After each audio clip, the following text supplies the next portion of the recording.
City के centre में एक रेंज के ऊपर है जो घना जंगल है। अभी बीते दिनों में हमने सुना था यहाँ पे कुछ काफ़ी पेड़ काटे जाने वाले हैं, पर लोगों ने बहुत उसको रोका। पहला ऐसा स्मारक है जो किसी भी दुश्मन सेना ने अपनी दुश्मन सेना के लिए बनाया हो।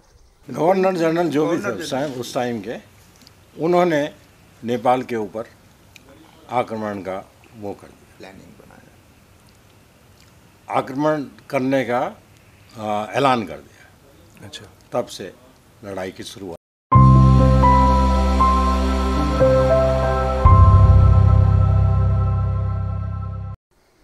नमस्कार साथियों, कैसे आप सब लोग। उम्मीद करता हूँ कि आप सब बहुत अच्छे होंगे। तो दोस्तों, आज हम एक बहुत ही खूबसूरत जगह पे हैं। आप मेरे पीछे देख रहे हैं खलंगा स्मारक। यूँ तो देहरादून अपने आप में बहुत सारे जो इतिहास से समेटा हुआ है, और ये जगह जहाँ पे हम आज हैं ये बहुत ही खूबसूरत और इसका एक बहुत ही बेहतरीन इतिहास है। तो ये देहरादून का नाला पानी वाला एरिया है, और ये आप सामने देख रहे हैं ये बलभद्र द्वार है जो खलंगा का मेन द्वार है। ये यहीं से ऊपर खलंगा का जो इतिहास है यहीं से स्टार्ट होता है। और अभी हम ये नाला पानी से अंदर मुड़ चुके हैं ऊपर खलंगा की ओर।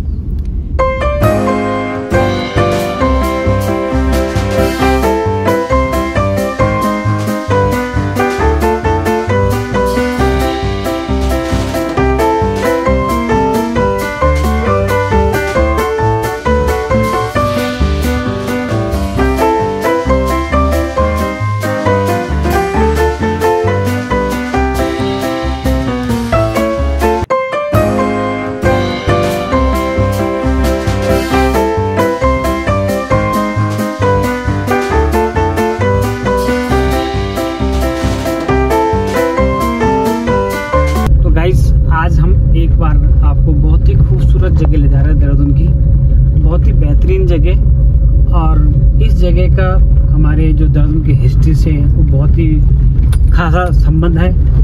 और हम जा रहे हैं आज खलंगा जो स्मारक है और खलंगा जो फॉरेस्ट है वहाँ जा रहे हैं। बहुत ही खूबसूरत बिल्कुल डेंस फॉरेस्ट है।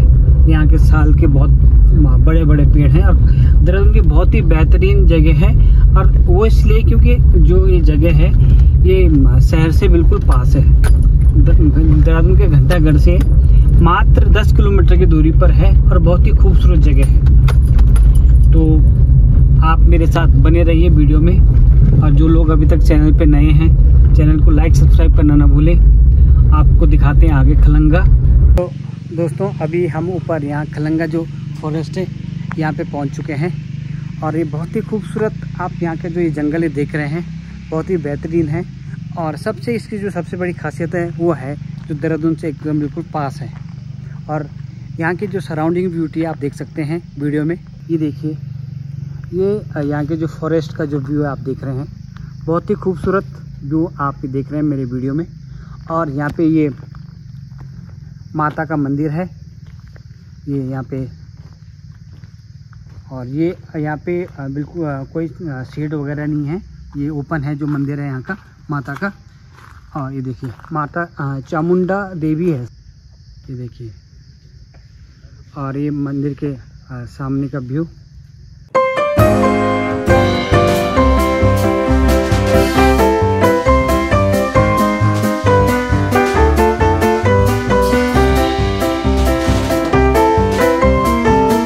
गाइस, इसमें ये यहाँ पे पुट है मशरूम जो यहाँ पे जंगल में निकलते हैं, ये देखिए। अरे भाई, तो बहुत ही बेहतरीन दिख रहे। और यहाँ के जंगल में काफ़ी होते हैं ये देहरादून में। जो ये मशरूम जो यहाँ पे जंगल में मिल रहा है, इसकी भी पहचान होती है कौन जहरीला कौन खाने वाला है। तो ये यहाँ पे देहरादून में अमूमन इस टाइप से मिलते हैं। और ये अभी हम यहाँ पे खलंगा जो युद्ध स्मारक है यहाँ पे पहुँच चुके हैं। ये मेन गेट है यहाँ पे। और ये बलभद्र खलंगा युद्ध स्मारक नाला पानी देहरादून। और ये यहाँ से सामने का व्यू, यहाँ से देहरादून दिख जाता है सामने। और ये खूबसूरत ये जो रोड बनी हुई है यहाँ पे, ये ऊपर जिस रोड से अभी हम आए हैं, बहुत ही बेहतरीन जगह है। देखो यहाँ का जो फॉरेस्ट का व्यू है, बहुत ही अच्छा व्यू ये यहाँ पे आपको देखने को मिलता है। और यहाँ पे काफ़ी भीड़ रहती है, काफ़ी लोग आते हैं। देखिए अब हम चलते हैं आगे, अंदर दिखाते हैं आपको।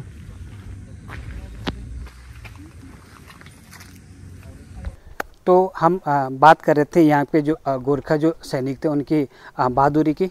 तो ये बात 1814 की है और यहाँ पे ये खलंगा जो स्मारक है, खलंगा का नेपाली में मतलब होता है किला, यानी कि एक फोर्ट टाइप से। और उस समय यहाँ पे तकरीबन 600 के करीब जो गोरखा सैनिक रहते थे, उसमें से 100 के करीब बच्चे और महिलाएं थी। एकाएक जो ब्रिटिश सेना थी, 3500 लोगों की जो टुकड़ी थी उनकी, और उनके पास उस समय बहुत ही अत्याधुनिक हथियार भी थे। तो उन्होंने जैसे ही यहाँ पे आक्रमण करा, जो नेपाली सेना थी उनके पास हथियार के नाम पे पारंपरिक खुंखरी और धनुष, तीर कमान वगैरह थे, और उन्हीं 600 लोगों ने ही 3500 लोगों से लड़ाई करी। और इस लड़ाई में अंग्रेज़ों को भी बहुत बड़ा नुकसान उठाना पड़ा। उनके तकरीबन 1000 सैनिक यहाँ पे इस लड़ाई में मारे गए, उसमें कुछ अफसर भी थे और कुछ सैनिक भी थे। तो और इस जो लड़ाई में है, यहाँ जो गोरखाओं के जो सेना नायक थे बलभद्र जी, वो भी इस लड़ाई में मारे गए थे।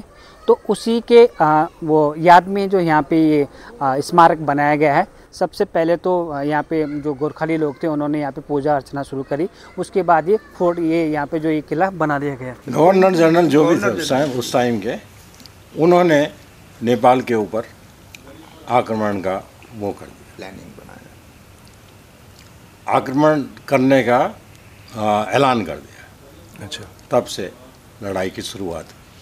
हाँ, गोरखास का जो था 1790 से लेकर उन्होंने कुमाऊं में कब्जा कर लिया था, गढ़वाल में कब्जा कर लिया था, और पंजाब तक वो पहुंच गए थे। और उनका इरादा था आगे J&K तक जाने का, मतलब पूरे हिमालय के जो दक्षिणी राज्य जो जितने भी थे उन पर पूरा वो फैला के अपना वो करना चाहते थे, साम्राज्य बनाना चाहते थे। तो बलभद्र को ये दिया गया था नाला पानी या देहरादून का इलाका।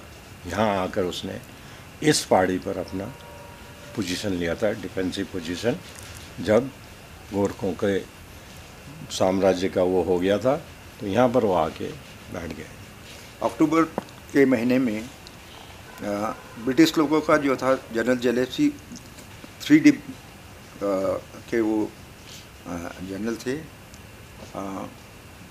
इन लोगों ने मोहन पास की तरफ से एक पलटन को और टिमली पास के तरफ से एक पलटन को भेज करके इन लोगों ने जो देहरादून के इलाका में है अपना कैंप वहाँ बनाने के बाद में सोचा तो गया था कि अटैक जो है, असली लड़ाई वो नवंबर में शुरू करेंगे, 1 नवंबर की तरफ। लेकिन इन लोगों ने अक्टूबर में ही शुरू कर दिया था। सन कौन सा था?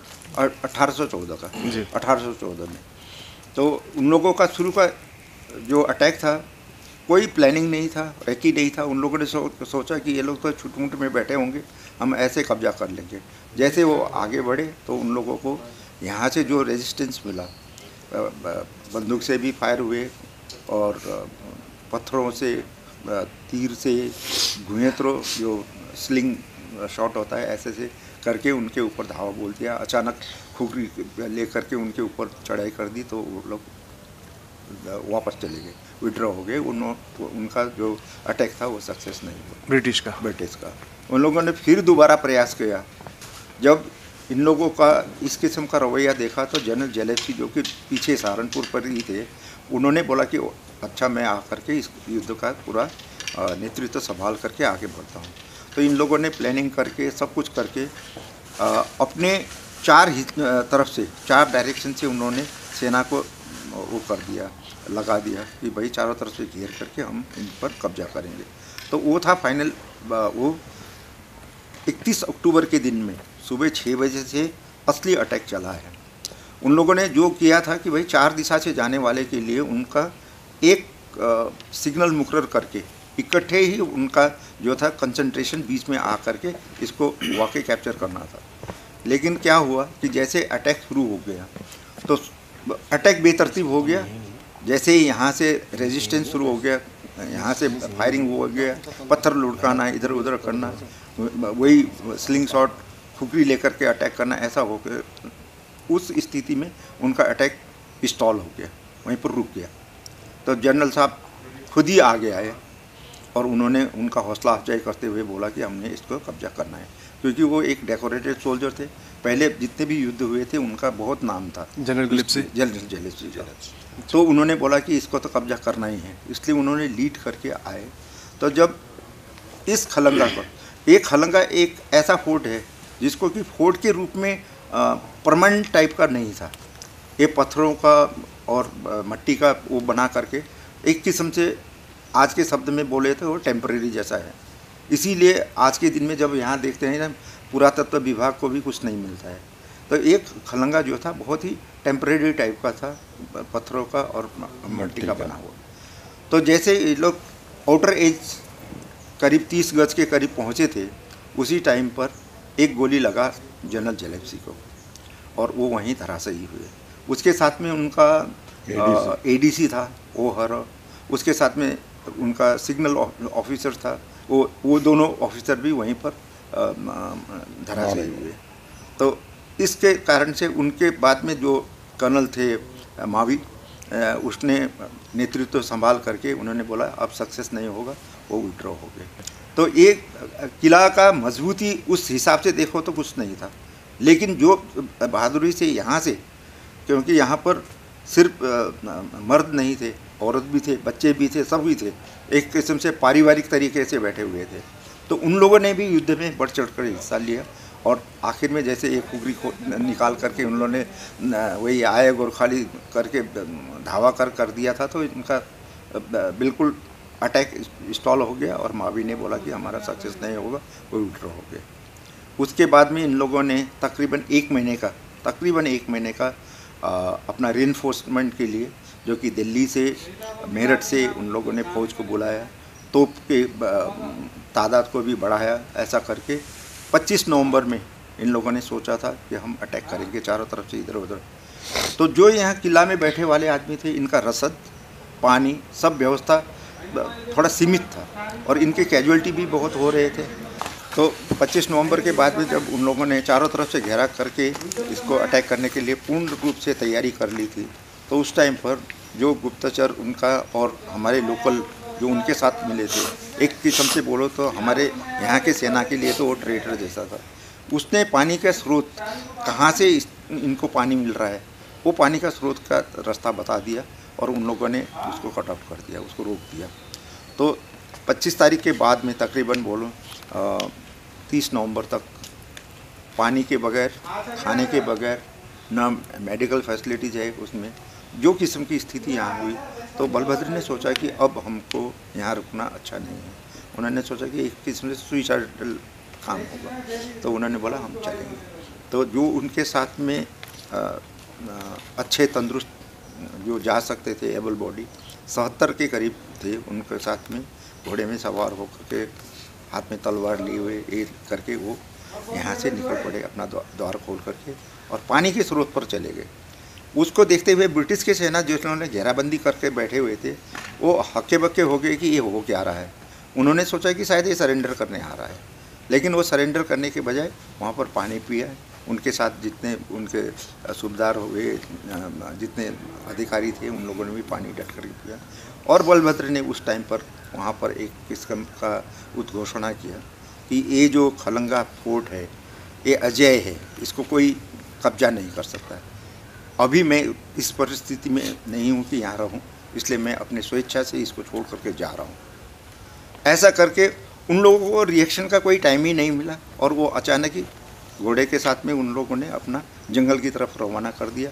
तो उनको पता ही नहीं चला कि हो क्या रहा है, कि वो गायब हो गए। तो गायब होने का मतलब है वो इधर से निकल गए, नाहन की तरफ से निकले, जैथक फोर्ट में गए। सब्सिक्वेंटली जो कहानी था, इस फोर्ट के बाद में उन्होंने जैथक में लड़ाई लड़ी। जैथक में लड़ाई लड़ने के बाद में सब्सिक्वेंटली वो अमर सिंह थापा, जो काजी अमर सिंह थापा थे, वहाँ पर कमांडर थे ओवरऑल, वहाँ पर मलोन वाले इलाके में, वहाँ जा कर के उनके साथ शामिल हो गए।